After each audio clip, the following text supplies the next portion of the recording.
Well, howdy there, Internet people. It's Bo again.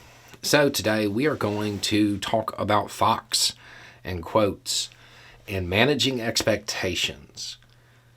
Over the last couple of weeks, we've seen a steady stream of quotes come out related to Fox and their coverage of the election. A lot of them are surprising, some of them not so much, but the way they're coming out and the way they're being covered is leading to expectations that are forming that, well, Fox is going to lose this case no matter what. It's slam dunk for the machine companies. That may not be the case. So, if you don't know what I'm talking about, the voting companies, the machine companies, they filed suit against Fox for defamation. Now, defamation is an incredibly hard thing to prove. It has a very high bar. There are a lot of filings that are coming out, and the quotes are finding their way into all kinds of coverage about different things. The thing is, they're filings. That is the lawyer presenting the best case possible for their client. It's not all totally in context yet.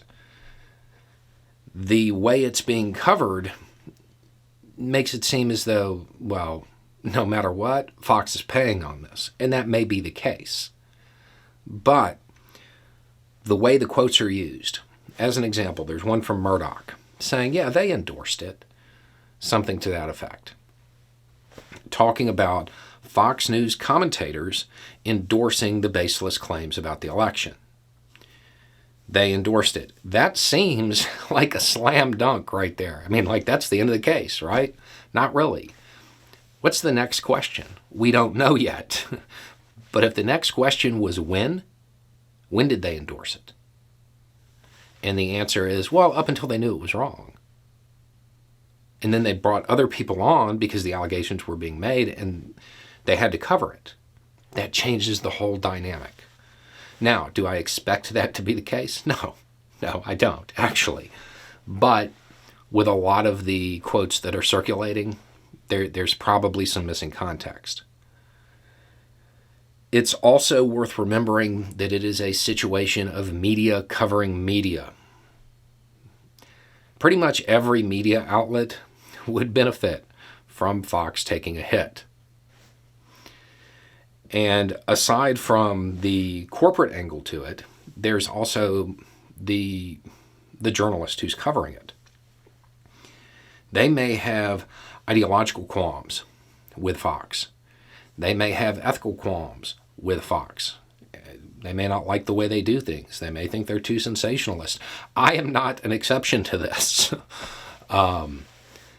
But unless they're very, very careful, those journalists, their coverage will be colored by that. I think most people knew, or at least believed, pretty much everything we've seen come out.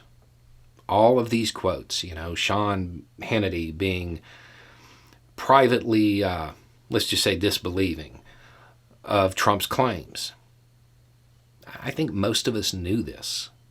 I think most of us believed that the people who were up there pushing this narrative didn't believe it themselves and they were just using it to rile people up. But even though we believed that, there's a big difference between believing it and proving it in court to the level it has to be proved for defamation. That's a whole other topic. Now, all of this information should weigh heavily in the minds of Fox News viewers. We'll see if it does. I'm skeptical. But for those who are just adamant and they want Fox to pay, I think expectations are being set a little bit high. This is a hard case for the machine companies to prove. My guess would be if it gets to the point where the attorneys for Fox believe that they'll lose, they'll try to settle. And we won't hear about it anyway. But then again, the machine companies do seem very interested in having their name publicly cleared, which to me is kind of ridiculous. I don't think that there are many people who truly believe these claims. I know there's a lot of people who echo them, but I don't think there's a lot of people who actually believe them, particularly of those who would be clients of these companies. So this is just one of those reminders that I know what I would like to see happen here, and I think a whole lot of other people feel the same way. But expectations should be managed on this one. This is a very hard case, and the coverage on it right now just seems like no matter what happens, Fox is going to lose. That isn't the case. That's not the situation. Right now, we're seeing filings. We're seeing the best case being presented. It hasn't been tested in court. It hasn't been crossed. There's a whole lot of other stuff that has to happen. We're probably not going to know a real outcome on this for months. Anyway, it's just a thought. Y'all have a good day.